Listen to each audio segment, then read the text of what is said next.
girls, welcome back to Watch the Time. Thanks for tuning back in. Thanks for coming back to see me. I'm really pleased about to bring you another Addiesdive. I love Addiesdive. I can't lie. They've done bits. The last sort of 12 months, they've really improved in my opinion. They were always producing great watches, but they've sort of gone up a level with the sort of watches they're producing. This one was on my radar. I didn't really intend to pick it up, but I picked this watch up for about £45 all in during recent sale. For me, that is just insane value for money. You're talking just a little bit like sort of a Casio, a little bit more than a Casio. And this has a beautiful dial. It's a turtle case, Willard style. I know you can't say these things anymore, but I'm not saying that's what it is, but it's similar. Seiko movement, sapphire crystal, full stainless steel construction. Pretty good finishing that you get from Addiesdive, £40 odd. I'm not saying you're going to be able to get it like that all the time, but for me that was just unbelievable. I couldn't not pull the trigger.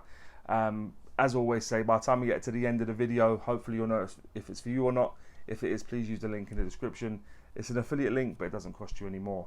But with that being said, like I say, thanks for tuning back in, and it's about that time to get the camera turned around and get on with it. Hi guys, so this is the watch. If you've seen one Addiesdive box, you've seen them all. Pretty standard briefcase style. Addiesdive sticker on there. 4 clips keeping it safe. I've unclipped them already because they're a bit stiff. Inside, I put the watch to the side just for a moment, and I've taken off 4 links for it to fit my wrist. Pretty standard packaging. It comes with hang tag, instruction manual, warranty card. The warranty card is not signed, but for the price, I'm not really gonna be too expectant of that. It comes with a tool so you can size it. Didn't use that, had all that stuff already, but it comes with it anyway. So there you go. Let me just pop all that to the side, because the main thing we want to look at really is the watch. And let's be honest, it's a stunner, innit? We're not buying this watch for anything else really, obviously because of the style, but you're going for that dial, aren't you? Look at that dial. It is an absolute stunning dial. Addiesdive sort of getting known for their dials now, if I'm honest. Not original, but I like the way they do them. Really beautiful. And the model number for this is the AD2117. Inside this watch is running an automatic Seiko NH35 movement. I'll bring some information up about that movement now. What can I say? I've said it all about this movement before. Rugged, reliable. Yeah, there's a good reason that they use this movement. Inexpensive, very reliable, as I say. So yeah, 41 hour power reserve, 21,600 beats per hour, 24 joules, and this one's running about 5 seconds faster all day long. Twice on Sundays you take that, wouldn't you? So yeah, really cool movement. So it's an NH35, also known as a 4R35, running a Seiko watch. So there we go. The construction of the watch, aside from the crystal on the covering the dial, is all 316L stainless steel. So that's the high brushed bezel, from what I can make out. The bezel, which has got really nice coining on there, brushed on the tops of the case, polished at the sides. That's also the same with the bracelet. So you've got the brushed on top, polished at the sides. The clasp, which is brushed, polished at the sides also. Brushed on the sides. But it's the only thing I will mention, guys, I'm going to say it early doors, is it's a fully pressed clasp.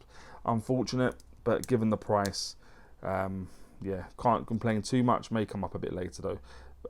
Brushed on the back of the case, brushed on the top or part of the case back, polished at the sides.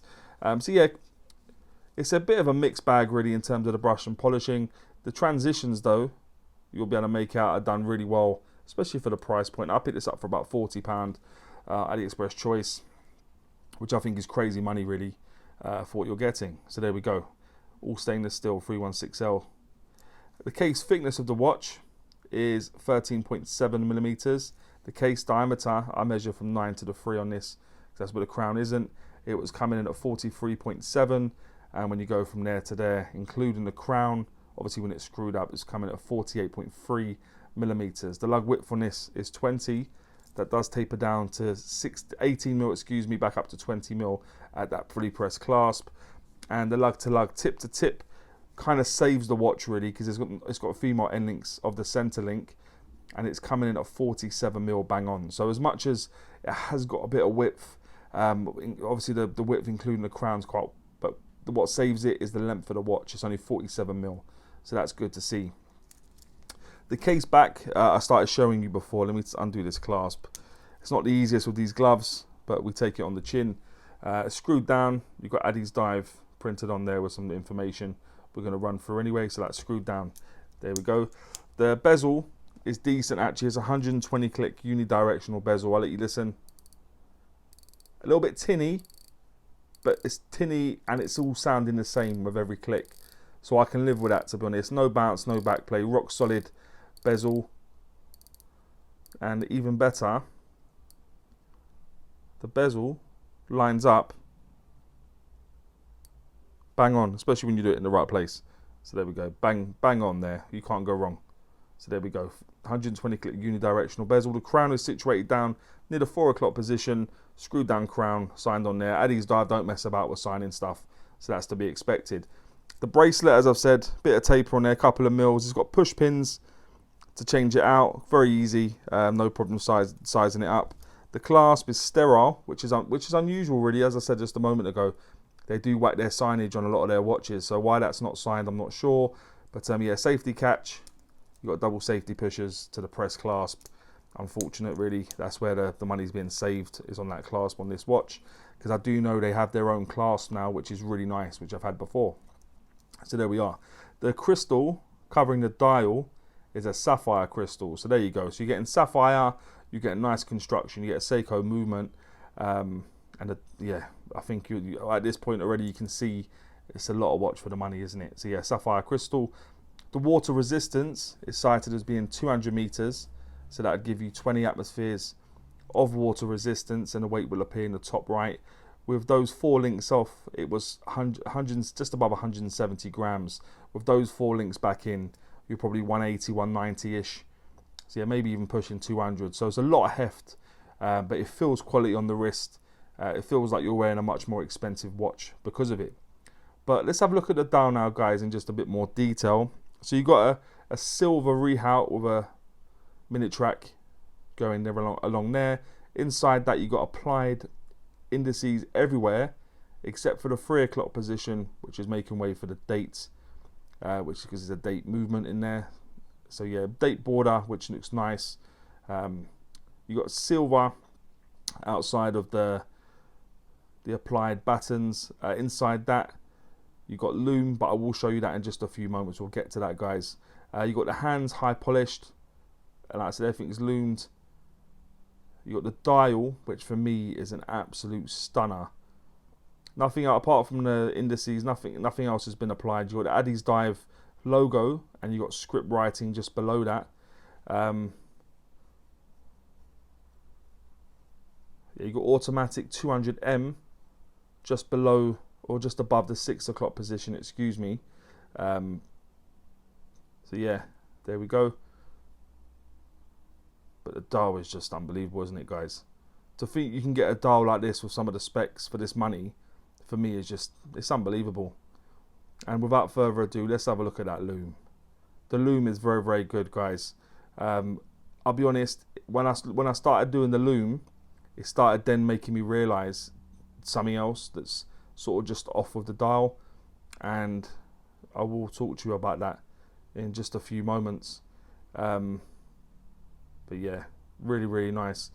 Like I said, the dial just has me transfixed, to be honest. Seiko NH35 movement inside. If I take the crown out, it will hack. You put it back in, it will start back up again. If you take it out to the first position, if you scroll towards you, there we go, you'll see you can change the date, and then you can screw it back up again. I'll leave it unscrewed because after I finish filming, I will set the time again. So there we are. There we go. That's the watch, guys. That's the movement. As I say, the dial is just beautiful. Hands, nice proportions. Maybe could have done with being a couple of mil longer. That'd probably be something to mention. But there you go. Let me just pop it on the wrist quickly, guys. Give you an idea of what it looks like on my wrist. Okay, so with those 4 links off, this is what it looks like on my wrist. Because of the length of the watch, being 47mm, you can see what I mean. It doesn't look too big. It's not a small watch, I grant you.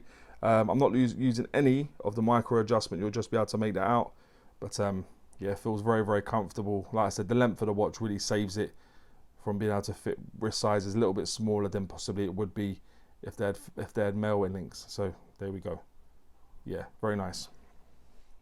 Okay, so guys and girls, that would now take me on to what I think is pants and pucker about the watch. If you've ever watched before, you will know I always start with pants. I like to go on a high with pucker. So what I think is pants, not a lot of things, but there's a few things I do want to mention. So the indices down at the 6 o'clock position, it's not straight. It is lent to the side. It's taken me a while to establish if it was that or the rehout. I think the rehout's probably about okay. It just looks off. You can see it slanting into the side a little bit. So yeah, the indices QC. I've not had that with an Addiesdive before, so that was unfortunate. Yeah, it sort of leans to the side. The more I know, the more I talk about it, the more you'll probably be able to notice it, and the more I've been noticing it. So yeah, the indices QC. The hand length, I think the hands could have done would been maybe a mil, maybe 2 longer. I think they're a little bit short for the watch. If I'm honest, that would be a little bit nitpicky maybe, but that's just my opinion. And finally, the press clasp. I think most of us were paying extra £10 or whatever for the other clasp, and I was really surprised to see this clasp on this watch. To be honest, I wasn't expecting that. So they're the 3 things I'd say: the indices QC, hand length, and the press clasp. What I think is pucker, especially given the price point, quite a few things more. So I'm going to go for the sapphire crystal. Really happy to see that at this price. The dial, it goes without saying, that dial is truly stunning, no doubt. The loom, yeah, the loom is good. Addiesdive are known for their loom, and that did continue here. Slightly different colors, but it's all good. The movement, especially again for the price, NH35 movement on a watch at this price is kind of crazy if you ask me. The bezel, like I said, sounds a bit tinny, but they're consistent clicks. They sound the same throughout. No bounce, no back play, no problem. The finishing, as I say, for the price again, the sort of transitions from the polish to the brush surfaces really belie the price, to be honest. And yeah, the price, it's unbelievable. Like I said, 40 odd pound. Do keep an eye out. These do go more expensive on AliExpress choice, so keep an eye out for when they're cheaper. But yeah, for the sort of price, £50 roughly, if you can get this watch or below, absolutely astonishing. But they're the things I mentioned. So I'll go the sapphire crystal, dial, loom, movement, bezel, finishing, and the price of the watch. And guys and girls, would I recommend this watch? Definitely. The things that I've mentioned, like I say, in terms of down there, it's a little bit off. Probably won't be the same with yours. The hand length might not bother you. The clasp may not bother you, or you might just upgrade it, or you might pop it on a different strap. But like I said, for the price you're paying, I think it's really difficult not to recommend this watch. I think it's an absolute banger for the price, and I would definitely recommend it. But guys and girls, please let me know what you think about this watch, more importantly. And as I always say, don't forget to like, comment, subscribe, and always watch your time. Take care, guys. All the very best.